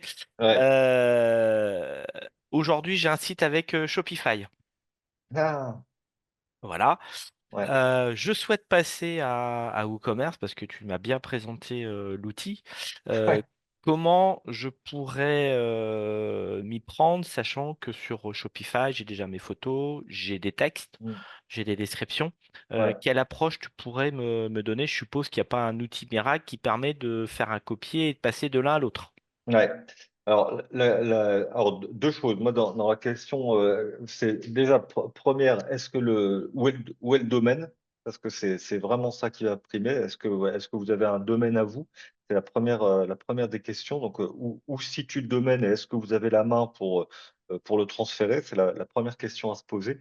Et la deuxième, mais qui est aussi importante que la première, c'est de vous dire, effectivement, pour reprendre ce que disait Thierry, est-ce que Shopify, derrière, il va mettre est-ce qu'il y a une solution qui va vous permettre, en fait, d'exporter vos produits? Typiquement, l'entreprise que j'accompagne, dont je vous parlais tout à l'heure, en fait, elle a un outil de caisse et un outil de caisse en ligne, en fait, enfin, en ligne, sur un PC. Et en fait, son outil permet d'exporter les produits. Alors, pour le coup, dans ce cas-là, c'est 100% des produits de la base, sans filtre. Donc, vous voyez, mais par contre, ce qui est intéressant, c'est que à partir du moment où on a, parce que pour tout vous dire, les fiches produits, c'est ni plus ni moins qu'un tableau avec des lignes, hein. Donc, à partir du moment où on a déjà des données qu'on appelle structurées ici, on a ouais, des données structurées, on va pouvoir les remanier, mais au moins ne pas perdre l'info. Voilà, si j'avais un conseil à vous donner, déjà les fouiller dans, dans les options de Shopify pour voir si vous avez un moyen d'exporter les données. Après, Et à partir de là, il y aura forcément une manip à faire et on pourra reconvertir en e-commerce. Ouais. donc là, ouais, je dirais la démarche que je pourrais proposer, c'est nous contacter. Ouais. On fait un petit audit, on fait un petit peu un point de la situation. Il y a combien de fiches? Est-ce qu'il y en a 5 ou est-ce qu'il y en a 1000? Et puis de regarder comment sont déjà structurées les données et voir comment on peut basculer de l'un à l'autre avec, tu as évoqué la question du nom de domaine, de l'hébergement. Quand est-ce qu'il se Mm. termine? La Ouais. date anniversaire du contrat aussi, s'il vous reste 2 ans. Bah, de toute façon, il faudra quand même payer encore les 2 ans avec l'organisme avec qui on a contracté. Voilà, il y a tous ces points-là qui sont importants à prendre en compte et ça rentre dans, je dirais, dans ton premier point où tu as marqué préparez-vous. Ouais. Ça fait partie des choses importantes à prendre en compte si vous avez déjà une solution ou des bouts de briques de vente en ligne parce que vous êtes sur Etsy ou vous êtes sur d'autres marketplaces. Ouais, et pas se précipiter.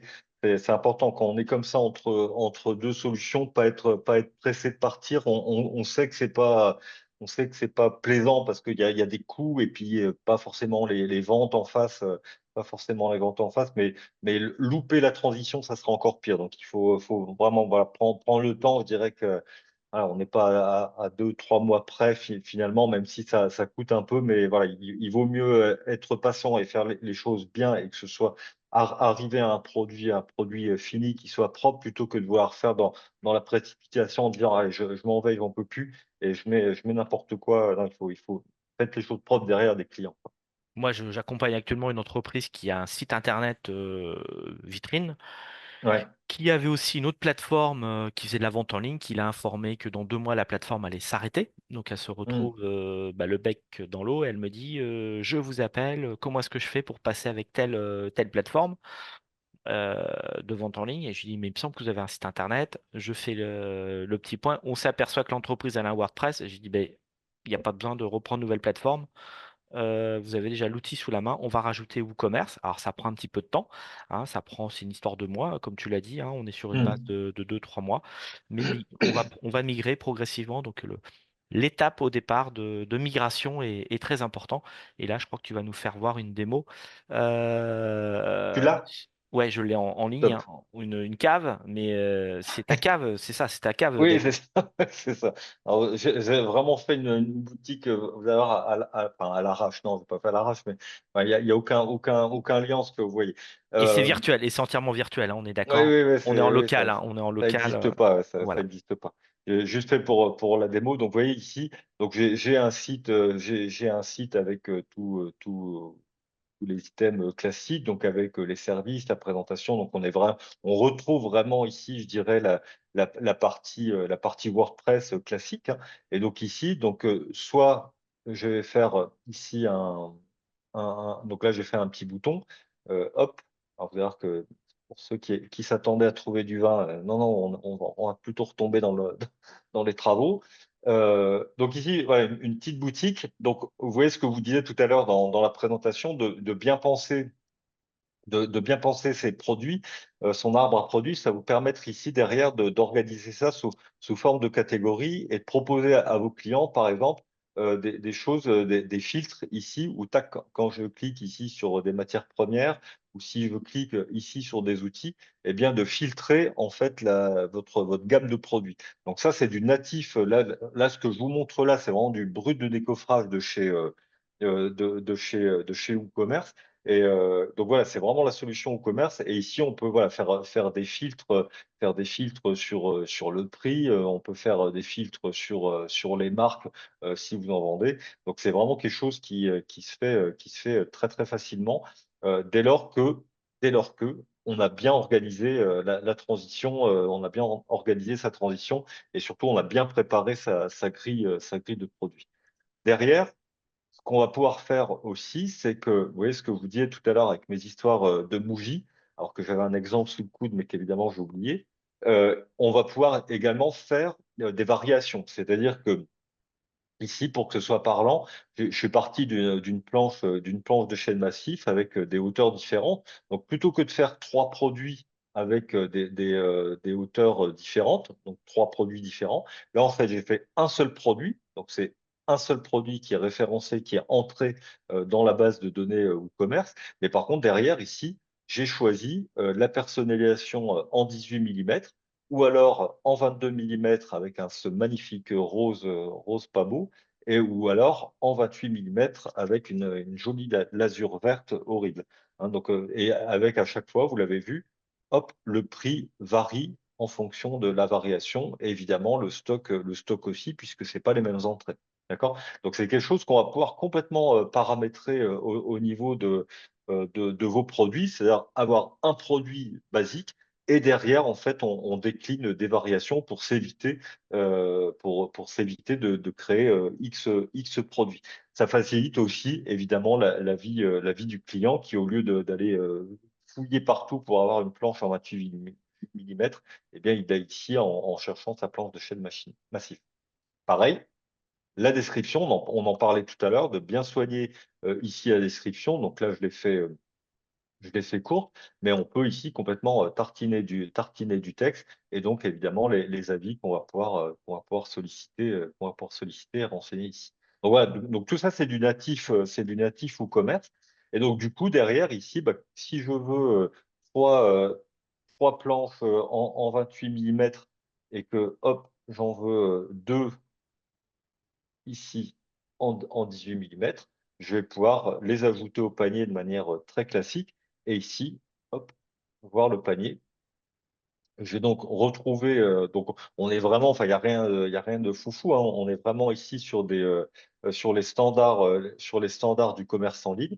Et donc, vous voyez ce que vous disiez tout à l'heure, c'est que là, hop, on peut faire un code promo semaine du NUM 25 que j'applique ici. Donc évidemment, ce code promo, dans le back-office, on peut lui donner une période, une date de validité. Hein, ça marche complètement. On le définit soit en pourcent, soit en euros. Enfin, ça, vous avez complètement la main là-dessus. Et donc ici, on va pouvoir arriver au calcul des frais de livraison. Donc, j'ai pas pu aller très loin ici parce que comme j'ai pas un compte Boxal, comme je suis pas pro, j'ai pas pu aller jusqu'au bout. Mais juste, voilà, pour vous montrer, par exemple, si je mets ici, si je veux livrer à Auxerre, par exemple, chez mon ami Thierry, hop, je lui mets mettre à jour et hop. Là, en fait, ce que j'ai fait, c'est que j'ai fait une restriction. C'est-à-dire que sur mon commerce en ligne, alors j'aurais pu le présenter autrement, mais ici, j'ai mis une restriction pour ne faire que du local. Et donc, si je fais ici une commande, par exemple, sur Montbéliard, je sais même pas si je l'ai mis. Je suis en train de faire un truc, je sais même pas si je l'ai mis. Je crois pas. Ouais, il me semblait bien. Je suis en train de Belfort. tomber. Ouais, je suis en train de tomber dans mes propres pièges. C'est trop bien. Voilà, donc là, je mets Belfort. Bah, donc là, ça marche. Donc là, Belfort fonctionne. Alors, c'est moi qui ai donné les règles, évidemment, hein. Et ici, donc là, j'ai proposé deux options. Donc, soit le retrait en point de vente, et donc dans ce cas-là, ça coûte rien. Ou alors, il y a un forfait de livraison, bah, comme monsieur ou madame tout à l'heure qui livre. Et à ce moment-là, hop, j'applique un forfait de livraison et je valide la commande. Ici, on arrive sur le récapitulatif de la commande. Donc avec, hop, quoi, hop,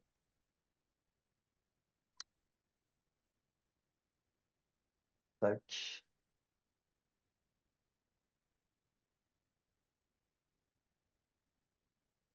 Voilà, donc là, hyper classique. Et donc ici, je dis, eh ben, le paiement, il sera fait à la livraison. Tac, je commande. Hop, donc là, c'est parti. Pour le client, la commande ici s'affiche, le récapitulatif s'affiche. Côté back-office, maintenant, on peut aller dans mes trucs, là. Hein. Donc là, maintenant, on va voir ce qui s'est passé. Cette fois-ci, je me mets dans le back-office de WooCommerce. Donc, on voit ici que j'ai une notification. Donc, évidemment, j'aurai déjà la notification par mail hein, avant que j'aille voir. Et donc, on va voir ici, dans ma commande, que j'ai un client fidèle.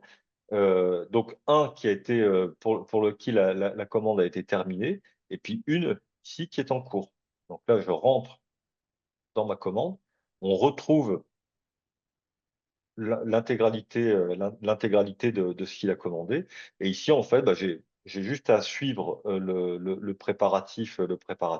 Et donc là, en fait, en fonction de là où j'en suis dans la préparation de la commande, eh bien, j'ai donné en fait un état, un suivi de ma commande à mon client. Donc ici, si je l'annule, boum, ça va déclencher l'annulation. Le client va être avisé que sa commande est annulée. Ou alors, je lui dis, hop, qu'elle est terminée, tac, et je mets à jour. Et à ce moment-là, le client lui reçoit la notification. Et on voit ici alors que, hop, je vais pouvoir voir la facture. Non, c'est pas dans ce point-là, ça doit être plus loin. Hop, la PDF facture. Crac. Donc là, ici, on sort on sort la facture, la facture, donc qui est complètement personnalisable. Vous voyez, là, j'ai mis des DD partout. Là, c'est l'adresse du client. Ici, mon adresse à moi et compagnie. Bon. Et ce qui est aussi important avec cet outil, tout ça, c'est du préformaté, Ouais. personnalisable. Et il y a Mm. aussi toute l'interface qui se fait automatiquement, création du mot de passe Ouais. oublié. Ouais. Moi, je vais pas repasser un coup de fil à David. Tiens, j'ai oublié mon mot de passe, comment on fait? On va sur le site internet et il y a tous les formulaires ou outils qui sont faits automatiquement où la personne, elle peut modifier, gérer son compte comme vous le Mm. faites sur n'importe quelle plateforme. Et ça, c'est tout intégré dans WooCommerce. Ouais, donc on voit ici, par exemple, pour aller dans ce que disait Thierry, donc on voit ici, par exemple, que dans les clients, je retombe sur mon client avec son historique. Pareil donc pour les commandes, je vous les ai montrées. Donc là, on a l'historique client. Tiens, je vais faire un petit tour du côté des produits. Donc, vous voyez, par exemple, donc là, on trouve les produits qui sont en stock. On voit, par exemple, ici, à chaque fois que je vais avoir des produits comme ça, où je vais avoir deux tarifs, en définitive, il s'agit de variations. Comme je vous ai montré tout à l'heure avec mes planches rouges et vertes, là, c'est exactement ça. C'est-à-dire que ici, en fait, mes produits, eh bien, comme j'ai des variations dedans, ils sont ben, entre 8,90 € et 19,90 €. Et là, quand ici j'ai un produit simple, hop, je vais aller le modifier. Et puis, au lieu d'avoir une page classique WordPress, eh bien, on retrouve à peu près le même principe finalement avec la description du produit, le Yoast dont on parlait pour le référencement. Mais par contre, ce qui va changer, c'est que ici, je vais avoir les données qui sont vraiment propres au produit, à commencer ici par le prix. Si je veux, je peux même lui mettre un prix promo comme on est en pré-Black Friday, machin. Je peux même lui mettre un prix promo. Ici, je vais avoir la notion d'inventaire, donc où je vais ici définir des règles, c'est-à-dire que j'ai un stock de départ de 120. Je vais dire à WooCommerce de suivre la quantité, voilà, qui suivent le stock par rapport à ce qui est commandé. Et ici, qu'est-ce que je dis, quoi? Est-ce que j'autorise des commandes alors que j'ai rien en stock? En fait, je fais vraiment ce que je veux.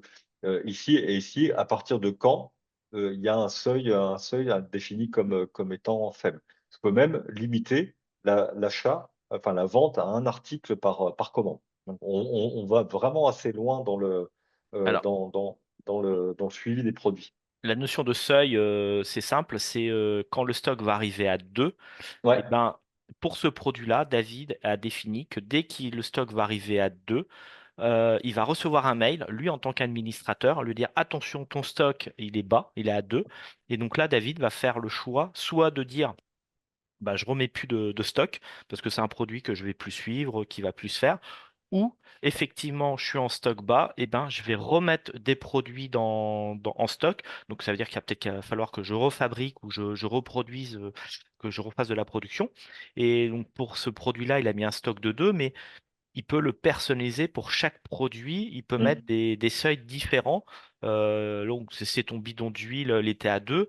Peut-être que sur les planches de bois, tu proposeras un stock à partir de 10 et d'autres de 50. Donc, tout ça est paramétrable. On peut Mm. mettre des photos différentes. Ouais. On peut mettre trois quatre photos pour le même produit avec des vues différentes. Voilà, tout est personnalisable.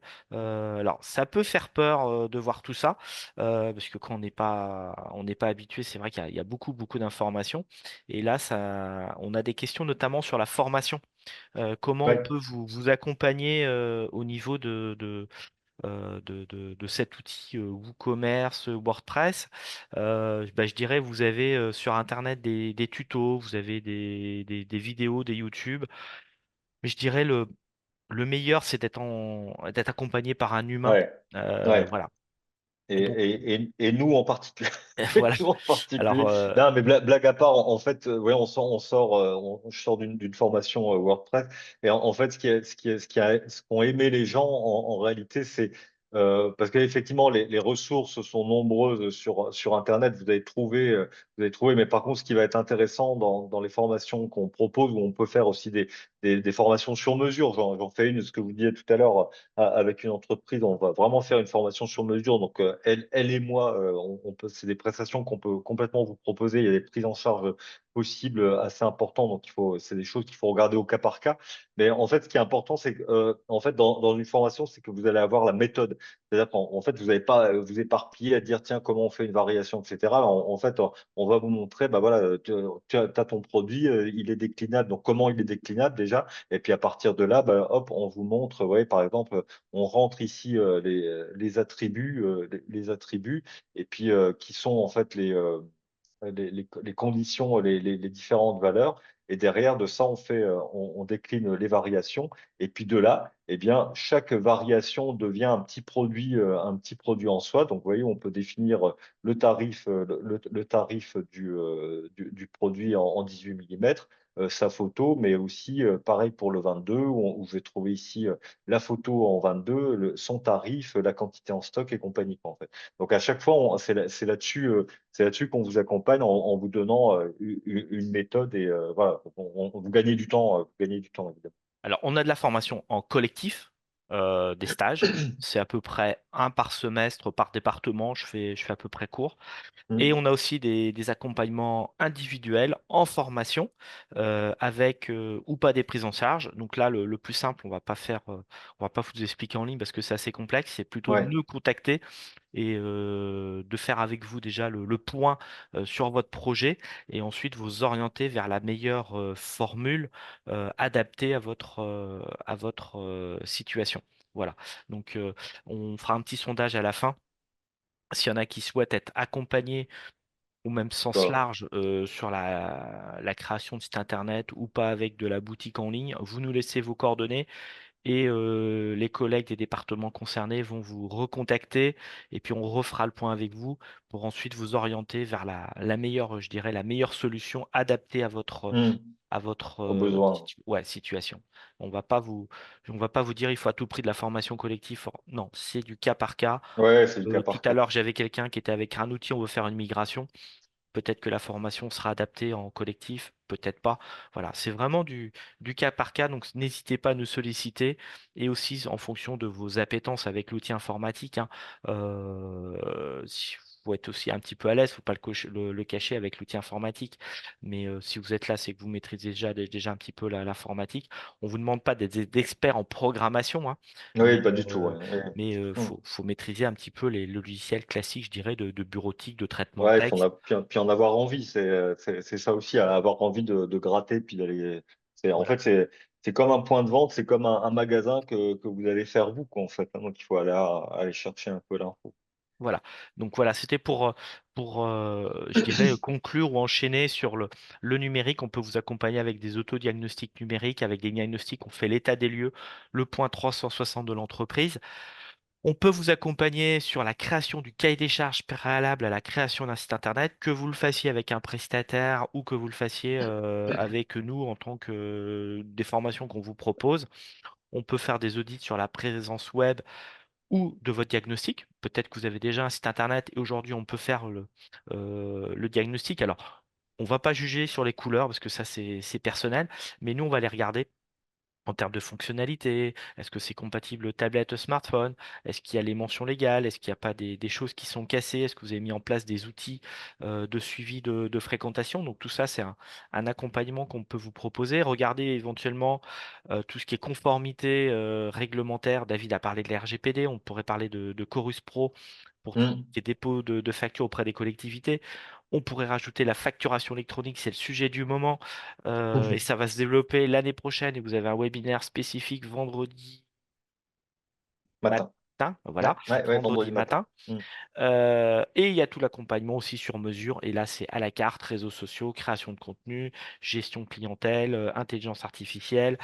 Vous nous posez des questions. Est-ce que on peut interfacer WooCommerce avec mon logiciel de facturation? Bah ça, je ne peux pas vous dire. Ça dépend quel outil de facturation vous avez. Hein. Là, je vois des questions passer. Est-ce que je peux interfacer ça avec mon logiciel de caisse? Eh ben, on va regarder le logiciel de caisse que vous avez, éventuellement de poser la question au fournisseur. Ouais, Comment ça on peut existe. En vrai, ça existe. ça Ouais, ouais. existe, il y a des possibilités, mais Mm. ça va dépendre des outils. Oui. On aurait pu aussi une fonctionnalité que propose WooCommerce que j'ai pas trop mis en place, mais c'est des choses que je vais m'atteler maintenant avec des artisans. C'est notre catalogue produit. Comment est-ce qu'on peut les publier automatiquement aussi sur les fiches Google Établissement Ouais. avec Google Merchant Center, qui est Center. entièrement gratuit. Mm. Donc voilà, ça fait aussi partie du référencement des solutions qu'on peut vous proposer. Et je regardais au niveau des dates, je viens d'avoir tout à l'heure des dates qui sont pas encore publiées sur notre site internet, mais ça va être fait prochainement. Alors, je vais essayer de le copier dans le chat. Je sais pas si ça va passer. Hop, euh, je fais coller. Non, ça ne passe pas. Ce tableau il est un trop complexe, mais on a toutes les dates qui sont prévues. Ça a été arrêté là cette semaine. Toutes les dates qui sont prévues de création de site internet. On commence dès janvier sur Sens. Ensuite, on sera en avril sur Nevers, aussi sur Dijon en avril, Besançon au mois de mai, Châlons au mois de mai, Trévenans au mois de mai et Auxerre au mois de juin. Voilà, déjà rien que pour le premier semestre, je crois qu'on a balayé à peu près tous les départements ou couvert une grosse partie de la région. Donc les dates sont arrêtées. Si vous êtes intéressé, eh ben, tiens, je vais lancer le petit quiz.